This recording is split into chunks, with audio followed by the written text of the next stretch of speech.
Well, as you've been mentioning, Carly, looking at those ominous clouds and also the instability, this is what we were expecting throughout the course of the day. A bit of break in the cloud cover for the afternoon, adding to that instability. The cold air working its way in. We can feel it as we're live outside with some of that breeze coming in. Those winds have periodically continued to pick up, but unfortunately, a lot of the counties covered in this tornado warning will continue to be affected, and that's about 20,000 people that are under this tornado warning. In fact, 11 schools and one hospital in the path of that rotating cloud that is indicated on radar right now as the potential of a funnel cloud. Also, penny-sized hail. I also heard you mention Highway 49. That is a windy, curvy road, very difficult to navigate, especially when you're talking about heavy rain, strong winds, and possibly hail, which can make the roads very slick.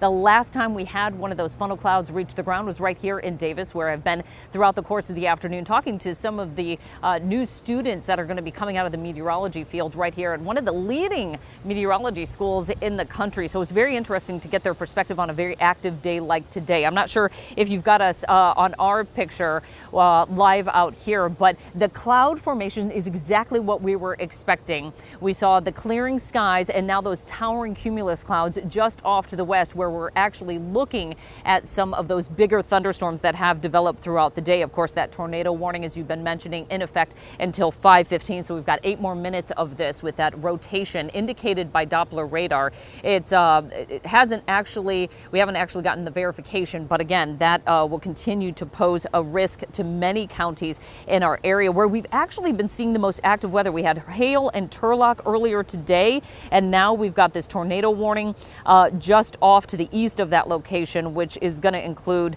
the counties of Stanislaus as well as parts of Calaveras and even San Joaquin. So this path taking it off to the north and east in these areas that are really, really tight. We've got a lot of winds that can kick up. You've got these canyons also a bit in those hills, but some of the toughest part of this is the roadways that wind through there. So if you happen to be on the roads, I heard you also mention just get off to the side of the road. You don't want to be in the path of anything that could have flying debris. Certainly, it's not so much that these tornadoes are so violent like what we see. Whoa, you hear this wind gust right now.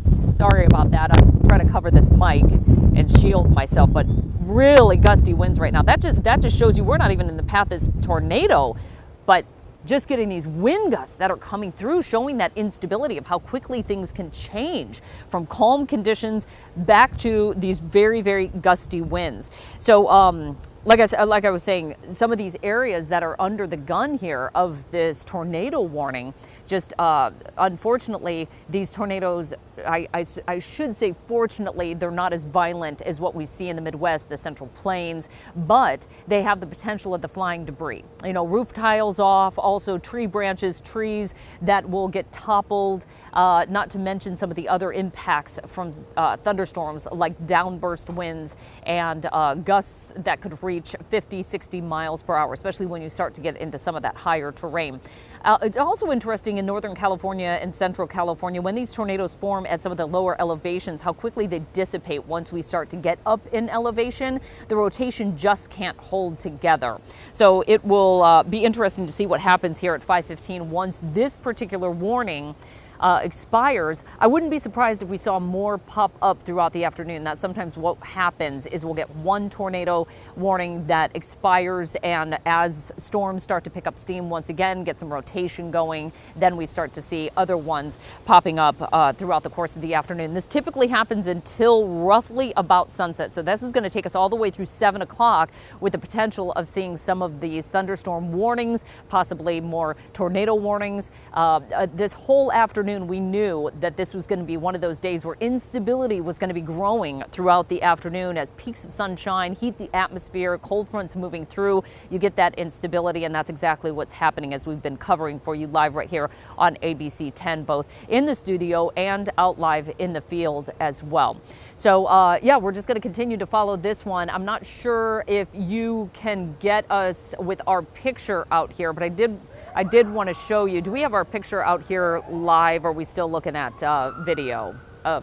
We're live. Okay, great. I wanted to show you what the cloud cover's looking like out here in Davis and give us a second here because we're going to have to adjust the filter on our camera because we're going to be going from different light sources here. So you can see the sunshine that's peeking through right off in the distance. And what is happening, and Andrea, I'm not sure I don't know if you can shoot right over there, just beyond the tree line.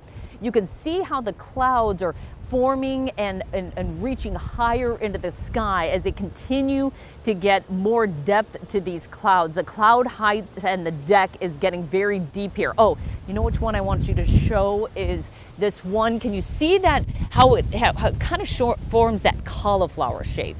Yeah, that's what we're looking at right there. Those are the types of clouds that are particularly dangerous, these towering cumulus clouds that form. Those are the ones where if you get a little piece of ice that gets wrapped up in these updrafts and downdrafts, suddenly you're getting hail forming within these clouds. And if you get enough rotation, those are the types of clouds that you're going to be getting, those funnel clouds coming through. You can also see, Andrea, if you follow me right over here, and if you get right up over that building, see the very, very tops, follow my finger right here. See the tops of those clouds right up over there?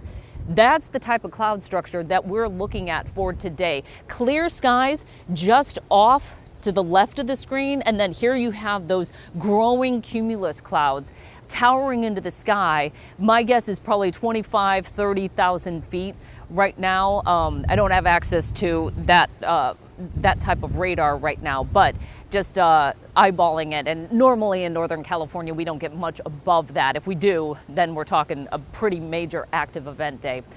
So that's what we're looking at back out here in Davis. We're going to toss it back to Carly in the studio at ABC 10.